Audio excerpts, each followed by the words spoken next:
दोस्तों, क्या आप जानते हैं कि विश्व हिंदू परिषद ने दावा किया है कि कुतुब मीनार पहले विष्णु स्तंभ था। जी हाँ, चलिए जानते हैं इसके बारे में। कुतुब मीनार को 27 मंजिलों को ध्वस्त करने के बाद प्राप्त सामग्री से बनाया गया है। अब मांग ये है कि उन सभी 27 मंदिरों का पुनर्निर्माण किया जाए जिन्हें पूर्व में गिराया गया था और हिंदुओं को वहां पूजा करने की अनुमति दी जाए।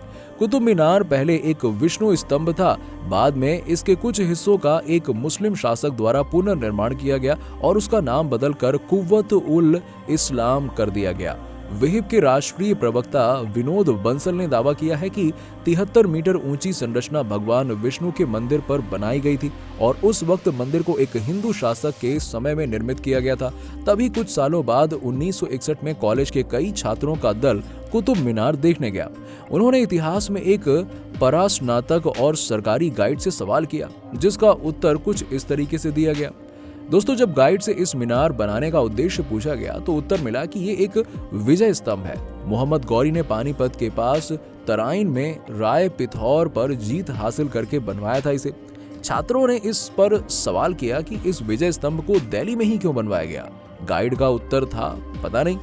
इस पर दिल्ली विश्वविद्यालय के इतिहास के एक लेक्चरर जो कि वहां घूमने आए हुए थे, उन्होंने जवाब दिया कि विजय स्तंभ मोहम्मद गौरी ने शुरू करवाया था क्योंकि दिल्ली उसकी राजधानी थी। लेकिन फिर छात्रों ने सवाल किया कि गौरी ने दिल्ली में कभी अपनी राजधानी तो बनाई नहीं, क्योंकि उनकी राजधानी तो गजनी में थी।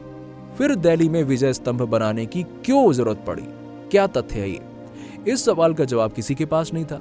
अगर इस इमारत को गौरी ने शुरू करवाया था तो फिर इसका नाम गौरी मीनार होना चाहिए था, कुतुब मीनार नहीं।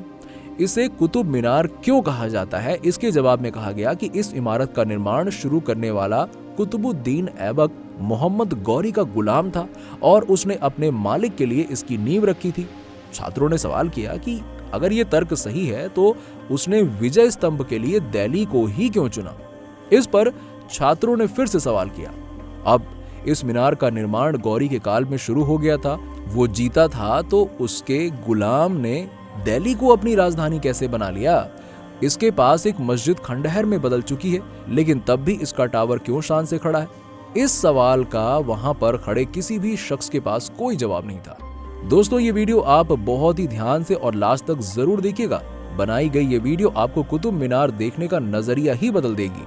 कुतुब मीनार और खंडहर हो चुकी जामा मस्जिद के पास मीनार को बनाने वाले एक नहीं हो सकते। कुतुब मीनार एक बहुत बड़ा टावर है। ये मीनार वास्तव में एक ध्रुव स्तंभ है, जिसे प्राचीन हिंदी खगोल वैद्यशाला का एक प्रमुख निगरानी टावर या स्तंभ के रूप में बनाया गया था। हवाई जहाज से देखने पर यह टावर 24 पंखुड़ियों वाले कमाल का फूल दिखता है और इसकी एक एक पंखुड़ी 24 घंटों वाली डायल के रूप में दिखती है। 24 पंखुड़ियों वाले कमाल की इमारत पूरी तरह से एक हिंदू विचार है। कुतुब मीनार को लेकर इस बात का बहुत प्रमाण है कि ये एक हिंदू टावर था, जो कि कुतुबुद्दीन ऐबक से भी सैकड़ों वर्ष पहले मौजूद था। दोस्तों, आपको ये जानकर हैरानी होगी कि कुतुब मीनार के पास जो इलाका है उसे महरौली कहा जाता है। ये एक संस्कृत शब्द है जिसे मिहिर अवली कहा जाता है।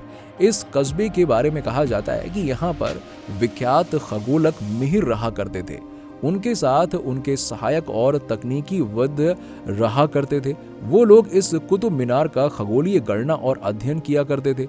इस टावर के चारों ओर हिंदू राशि चक्र को समर्पित 27 नक्षत्रों या तारामंडल के लिए मंडप या गुंबजदार इमारतें थी। कुतुबुद्दीन के एक विवरण में लिखा गया है कि उसने इन सभी मंडपों या गुंबजदार इमारतों को नष्ट कर दिया, लेकिन उसने ये नहीं लिखा कि उसने कोई मीनार बनवाई थी। जिन मंदिरों को उसने नष्ट किया था उसे ही कुव्वत उल इस्लाम मस्जिद का नाम दिया गया।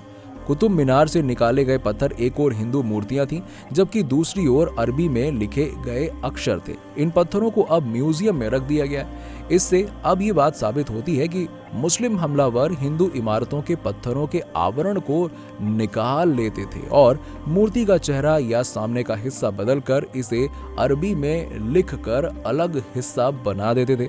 बहुत सारे परिसर के स्तंभों या दीवारों पर संस्कृत में लिखे विवरण को अभी भी पढ़ा जा सकता है। स्तंभ की अलंकृत शैली ये सिद्ध करती है कि एक हिंदू इमारत है ये।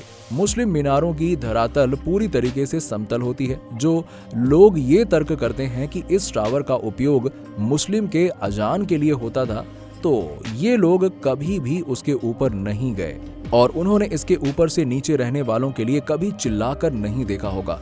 अगर उन्होंने ऐसा किया होता तो उन्हें पता चल जाता कि इतनी ऊंचाई से बोले गए शब्द को नीचे खड़ा आदमी सुन ही नहीं सकता। इस तरह से बेहुदा और मूर्खतापूर्ण दावे प्राचीन हिंदू इमारतों को इस्लामी बनाने के लिए किए गए थे। इस बारे में एक महत्वपूर्ण विचार ये भी है कि टावर का प्रवेश द्वार उत्तर दिशा में है, पश्चिम दिशा में नहीं, जबकि इस्लामी धर्मशास्त्र और परंपरा में पश्चिम का बहुत महत्व है। दोस्तों, क्या आप सभी को पता है कि कुतुब मीनार को लेकर बहुत सारी चर्चाएं होने लगी हैं और ये कहते हैं कि ये एक विष्णु स्तंभ है। आपको क्या लगता है? दोस्तों, हमने आप सभी को इसके इतिहास के बारे में ढेर सारी जानकारी दे दी है। इन सभी जानकारियों को मिलने के बाद यदि आपके दिमाग में कोई प्रश्न उठ रहा है तो हमें नीचे कमेंट सेक्शन में कमेंट करके जरूर बताइए। और यदि वीडियो अच्छी लगी हो तो वीडियो को लाइक करें, शेयर करें और हमारे चैनल को सब्सक्राइब करना बिल्कुल ना भूलें। और मिलते हैं आपसे अगले वीडियो में, तब तक के लिए नमस्कार।